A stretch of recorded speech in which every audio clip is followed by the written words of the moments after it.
Hey guys, MJK here. The next big character is already here in Global, and that's going to be Eileen.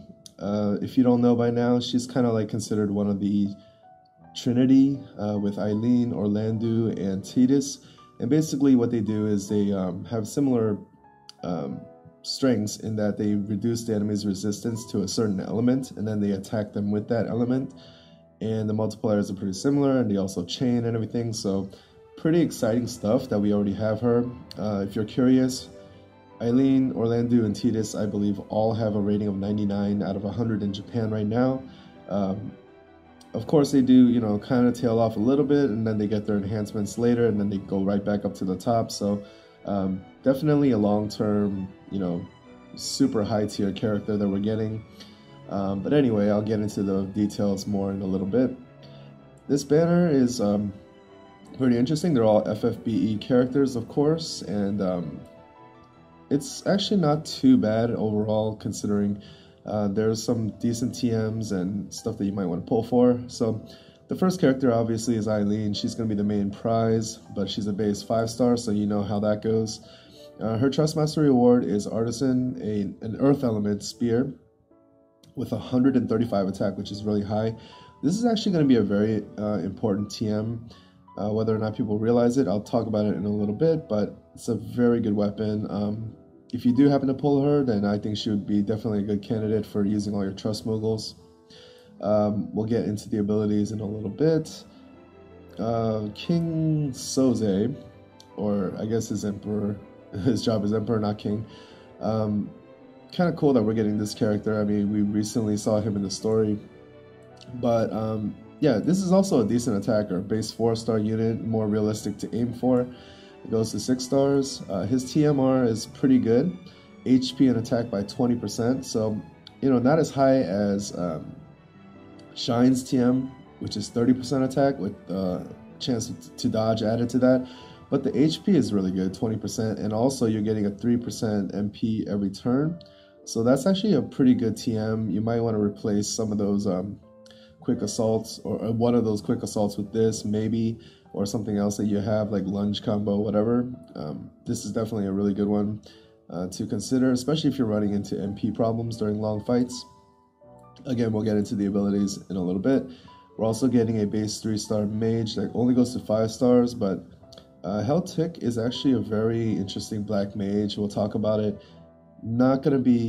Probably not going to be useful or usable at very, very high levels, but definitely going to be fun to experiment with. The TMR is actually pretty decent again. It boosts MP and magic by 15% and dark resistance by 20%, so situationally this could definitely be useful against some dark enemies and bosses, and the MP and magic is always useful. Although we do have like 25% mag with what was that, the Secret of Mana character, I forgot his name right now. And also we have the 30% mag with Shantoto's TMR. So it's a trade-off, but you have to decide what's good for you and also what you're able to get. And finally we have Ulrica, who's a berserker, also a very interesting character. It's a shame that she's stuck at 5 stars, but her TMR is actually very situational. I would not recommend it. I would definitely not recommend pulling for it. But basically, it boosts your stats by 60% when your HP drops below half. If it was even like below, 60% or something like that, it would be a little bit more useful for people like Dark Knight Cecil, because his main attack ability drops his HP by 49%, which goes down to 51%. So even then, he can't activate this for himself, and I'm not sure how long the duration is, but it would be nice if this was a little bit easier to activate. As it is now, very situational, probably not worth a TMR spot in general. So let's get into the specifics of each character. Alright, so Ulrica would have been a really fun character if she got to 6 stars, but even so, some people probably, if you're adventurous or like to experiment, you could definitely try out some things with her. Basically, her main mechanic is countering everything, and she has a ton of counters. So her stats are pretty much what you would expect for a 5-star. Pretty solid for a 5-star, but that's not really saying much right now in the current meta. Her equipment selection is a little bit unique. not the typical stuff that you would normally have a ton of weapons for, although we are getting an axe in this current event, so that'll be a fire axe for her. Also, there's a hammer, mace, and fist weapon that she can equip.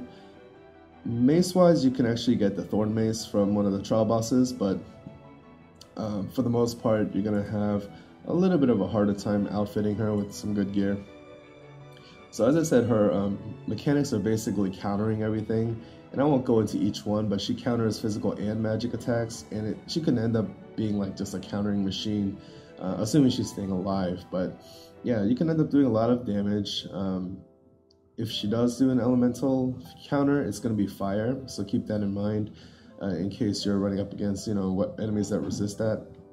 But for the most part, pretty cool possibilities here, or at least it'd be fun to watch.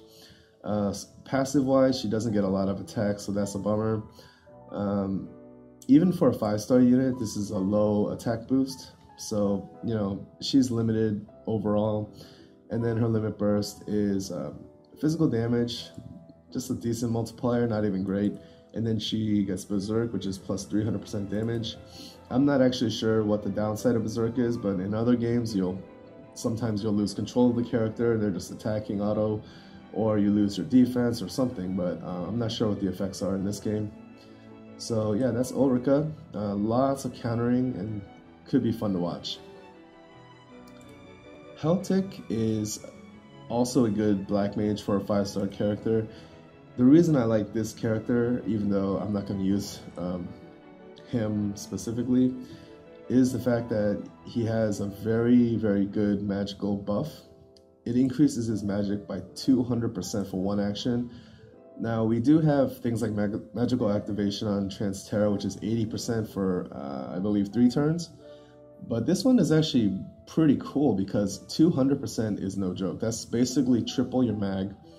And the way that it's calculated is that your mag stat essentially it's squared to determine your damage and everything. So if you're tripling your mag, you're basically getting 9 times the damage from your spells. So if he covers a lot of elements. There's dark damage here, although these can't be dual casted. There's pretty good elemental coverage down here. You got wind, earth, fire, thunder. So I would definitely put a dual cast materia on him if you do decide to use him. But yeah, if you buff yourself up with that magical awakening, and then you do any kind of magical attack afterward, you're getting 9 times the normal damage. At least that's what I think, based on the formula. So really cool potential, but definitely going to be a glass cannon. Yeah, kind of a bummer that he's stuck at 5 stars, but I could definitely see some fights being won with this character if you're able to keep him alive somehow. Alright, so we're finally getting to the units that you can actually use in the current meta. King or Emperor Sozhe goes to 6 stars and is a base 4-star unit, so it is actually possible to pull for most people. They classify him as a physical damage and tank, which I think is completely on point. And you'll see by his stats, he has really high HP. This may be the highest HP in the game that I've seen. His attack is also on the high end, 150, so very good stats. He's also able to equip a lot of different kinds of weapons, and more importantly, a lot of these weapons come attached with big passive boosts. So like if you equip a sword and heavy armor, he can end up using Dark Knight's Bond, you can end up using large sword or great sword mastery, blade mastery, get a ton of attack there. So his stats can actually be really sky high if you build them the right way. Ability wise, I think this is going to be very telling the difference between a base 4-star and a base 5-star unit. So you see with units like Orlandeau or even Eileen in the future, they are able to decrease the relevant resistance of the enemy by 50%, and it comes attached with a really good attack. Here it's attached to a 1.8 multiplier, so you get much more modest damage. You're getting the same kind of debuff, the same quality debuff, but it's coming with a weaker attack. So, it's still useful, still good, but that's the difference between a base 4-star and 5-star in my mind. He has a couple of other cool abilities. Will Provoke, because he does have some tanking ability. Sieg Zoldad. This is definitely some utility here. You can get fire resistance for all your allies. Sometimes 40% might not be enough. You might want to use Bar for Raga instead, but when it is enough or better than nothing, it's pretty good to have. I would imagine that there's going to be some cases when you're running into enemies that are actually kind of made of fire, that are doing the fire attacks on you, which is when you would want the resistance, but I think there are definitely some cases when you can do fire damage and resist fire, and it would be useful, like against Kefka, for instance. He does fire magic spells, but he also can be vulnerable to fire at certain points as well. So yeah, just keep that in mind. Defense order, pretty cool. This is obviously the defensive half of this, the stat buffs. If you're coupling that with somebody like a Mercedes who has the attack and mag buff on the other end, that could be one way to do it. Or even Noctis with Link, I think, which boosts attack and magic, so you can have all stats covered. Just a little added utility just in case you need it. You don't need it to use it necessarily, depending on your build. Fire physical damage to one enemy and adds fire element to attacks for 5 turns to caster. I don't really quite understand this skill, to be honest, because it seems like all of his best attacks have fire attached to it already. I don't know if this makes it even more damaging, or if it's just to get the fire effect in the first place, so I don't really know how that works, but it's an okay ability. 2.1 is a pretty low multiplier. But depending on how this fire element adding thing goes, I don't know, this is kind of weird to me. Because, yeah, like basically you're going to be using Hell Shaft as your main attack. And it does 2.3 with ignore defense 25%. So it works out to like a 3.1-ish multiplier, or like 3.07 actually. So this is probably one of his better attacks, and it is AoE. But yeah, it has fire attached to it already, so again, I'm a little confused about this. Boulder Stance, I don't really like self-buffs too much. I mean, it is 5 turns, it is pretty good percentage, 60%, but I don't really see wasting a turn on that. Unless you really are going to be using him as like your main tank, then you'd want to buff up those stats. But for the most part, I would use him offensively, you know, using Suppression at first, and then using Hell Shaft, and you know, he could definitely dish out some good damage. Passive-wise, he does have good passives. He also has good killer built in against demons and dragons, so those are going to be useful. He has good defensive stats, again, because he is kind of a tank, so 20% here, 30% here. It looks like you definitely want to go the heavy armor route, because it gives you this extra 30% to attack and defense and the fire resistance, so, So maybe the ideal build for him does involve wearing heavy armor and a sword, so that you can use Dark Knight's Bond, so you get like the full benefit of everything. So you can end up getting 50% extra attack, 50% extra defense, 50% fire resistance. Can be a really strong character for you, and then some HP as well. Magic, you're never going to use that on him really, so.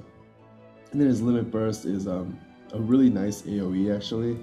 2.7 with 50% defense ignore is a 5.4 multiplier. If you max it out all the way, it could be a 7.8. So very good AoE stuff. But I guess this would be one of the cases when you'd want to get the fire element attached to you, because this one doesn't have it included. But I don't know, that seems pretty situational to me, and it's possible that you would equip a fire sword like Verdun or whatever it's called, Fernand or Verdun, I don't know what it's called.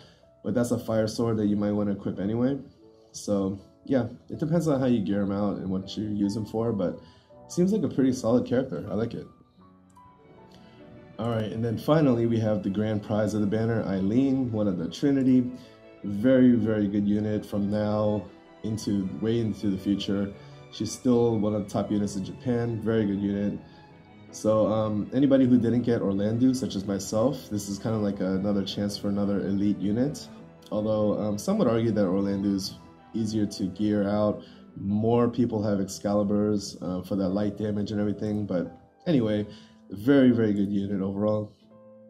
Stats are pretty solid. Attack is 155, so it's definitely higher than Sozhe. Very high attack. I don't know if this is the highest in the game, but it's definitely pretty darn close. Look at the gear selection. So you can pretty much equip whatever you want on this girl, except for No, actually, I think it's pretty much everything. Yeah, even rods and staffs. So I don't know why you'd want to build her that way, but whatever you want to put on her is fine by her. Definitely gonna have a lot of TMR, ideal builds. Her learned abilities, so I can actually see Limit Gather being used in some cases. It's a pretty decent attack to start with, I guess, but it increases your limit break gauge fill rate 200%, so your LB gauge is going to go really, really fast. Especially in cases when you're like MP constrained, this could be a very good way to get DPS out of her because her limit burst is actually really good. 2.9 with defense ignore 50%, so you're getting like a 5.8 multiplier here, 8.2 multiplier here. It's only to one enemy, so it's arguably not quite as good as Sozhe's limit burst, but the fact that she's able to get it so quickly, you're going to be able to dish out a lot of damage even without a ton of MP being used. Recovery Oil and Refreshing Tool, if you combine these two, you would basically get Noctis's cover. I mean, Refreshing Tool is a little bit better than what cover gives you. Recovery Oil is about on par, maybe, arguably. But the fact that you need to use two different skills to get that is a little bit not as good. I mean, you might still use Refreshing Tool because MP is harder to come by, but it's there. It's an option. It provides a little extra utility, but yeah, I mean, the fact that Noctis has both of these in one skill is pretty cool. Groundwork, physical damage, 1.8 with defense ignore, again, and adds earth element to attacks for 5 turns. Now, when I first saw Eileen, this was like a couple months ago maybe, I actually didn't like what I was seeing as much as I liked Orlandeau because it seemed like you needed to add earth element, like waste a turn doing that before you could take advantage of Pile Driver. So skipping ahead to Pile Driver here, it's exactly the same multiplier with the defense ignore and everything, and the same amount of resistance down as Orlandeau's Divine Ruination. Of course, this is earth element instead of holy or light. But to me, what looked much worse about Eileen was the fact that she apparently needed to give herself earth element first for 5 turns before she could take advantage of this decreased earth resistance. But if you get her TMR, that's actually not the case at all. Artisan, of course, is a spear, has earth element attached to it, so if you're able to get this TMR, you don't need to waste your turn doing groundwork instead. So you can skip this altogether if you get her TMR Artisan. So I think this TMR is actually very, very important. It's something that you'd want to get pretty quickly because we actually don't have earth element weapons. They're very rare. I can't even think of one off the top of my head. So you'd want to get this for Eileen for sure, so that you can just skip right ahead to Pile Driver and basically enjoy Orlandeau level goodness. So yeah, build Earth, increase resistance to Petrify completely 100% to all allies, so that could definitely be situationally useful, very cool. But yeah, I mean, Pile Driver is just as good as Divine Ruination if you have her weapon. It's just that not as many people have Artisan as they do Excalibur. That's the big difference, I'd say. So yeah, just like Orlandeau, she actually doesn't have AoE, so you can't really use her in Arena. I mean, of course you can put on Blade Blitz through Odin, because any unit eventually can be used in the Arena if you have the right kind of gear, right materials, but just naturally speaking, innately, she doesn't have AoE, so not the best Arena unit overall. Her stats her passives are very good. Basically, 60% attack, also auto refresh, and she does extra damage against mechanical and stone monsters, so that's a little bit rare. That's kind of cool. And then she gets a little HP and MP as well, so elite character. But I would definitely say that you need to get Artisan quickly if you're going to get her, because you don't want to be like waste turns doing groundwork every time. You want to go straight into Pile Driver to get the highest DPS out of her. But if you do get her TMR, she's just as good as Orlandeau. She's awesome, and now and into the future, so pretty exciting stuff. Now I don't know if I'm going to pull hard for her because I don't really want to use all the resources that required to chase all these units every time. And what I'm going to do is I'm probably going to save up for the Tidus and Riku banner, because both of those units are going to be like super useful. But I might pull a little bit, because if I happen to get lucky and get her, then I'm going to be set for the future. Anybody is if they get her. So awesome unit, pretty exciting stuff, and definitely get Artisan. That's my take, and I hope you enjoyed it, and I'll see you guys next time.